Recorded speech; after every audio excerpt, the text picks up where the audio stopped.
I think the best evidence for it is ancient maps, which show the world as it looked during the last ice age. I've first explored this in Fingerprints of the Gods, and I've touched on the mystery again, and I have an appendix on the subject in this book, because I think these are very important. We're talking about maps that were drawn roughly between the 1300s and the 1700s. In other words, in relatively recent history. However, these maps were largely based on much older source maps, which they copied. And we can say that for sure, because one of the famous maps is the Piri Reis map, which was created by a Turkish admiral called Piri Reis in the year 1513. Actually, only a corner of his map has survived. It was originally a world map. We now just have a bit that shows the east coast of South America and North America and the west coast of Africa.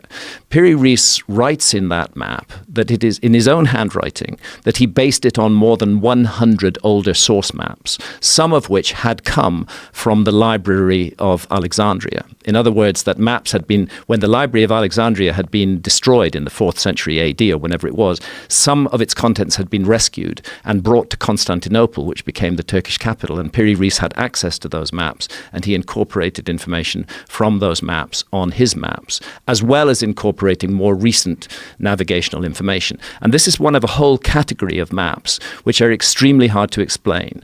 All of them based on older source maps, now lost, all of them incorporating extremely precise relative longitudes and latitudes.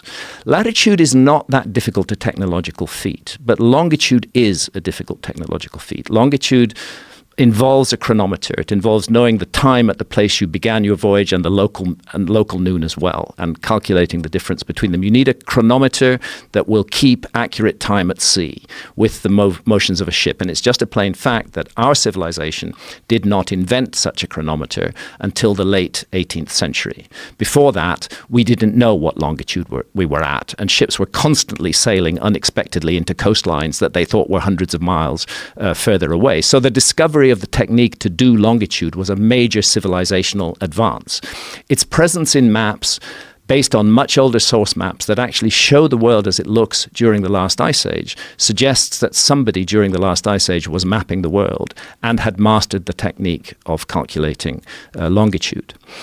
Classic example of these maps, and I make a point of this, is what's called the Pinkerton World Map, which was drawn in the year 1818, and it was based on the latest navigational information at that time. I reproduced that map in the book.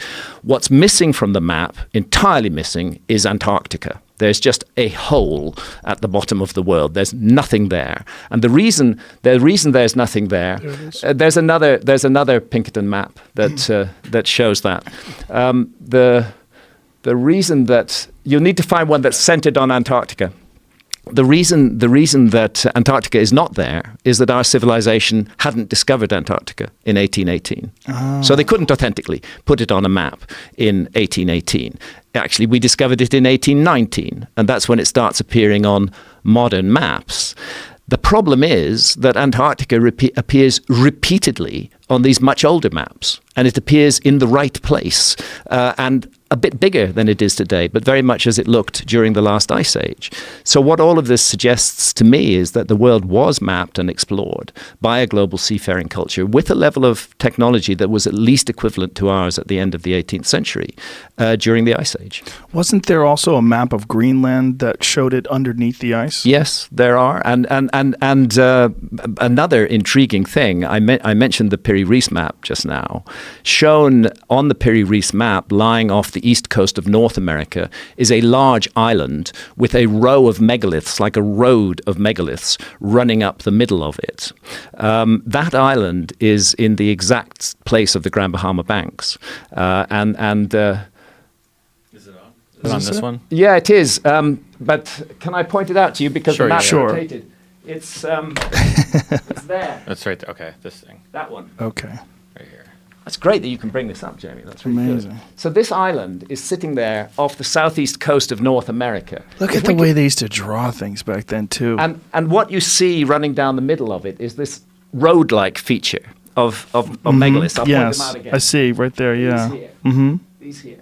Now, the thing is, there was a long period of my life when I did a lot of scuba diving, and I was looking at underwater structures. And one of the sites I dived on was the Bimini Road, which is in the Grand Bahama Banks. And the Bimini Road is exactly where that island is. And here's the issue. I don't care whether the Bimini Road is natural or man-made. For me, the mystery is that it is shown above water on that map. And the last time it was above water was thousands and thousands of years ago. So for me, this is all evidence that we shouldn't dismiss the possibility that our ancestors had achieved a level of technology where they could explore and map the world's oceans. We shouldn't dismiss that.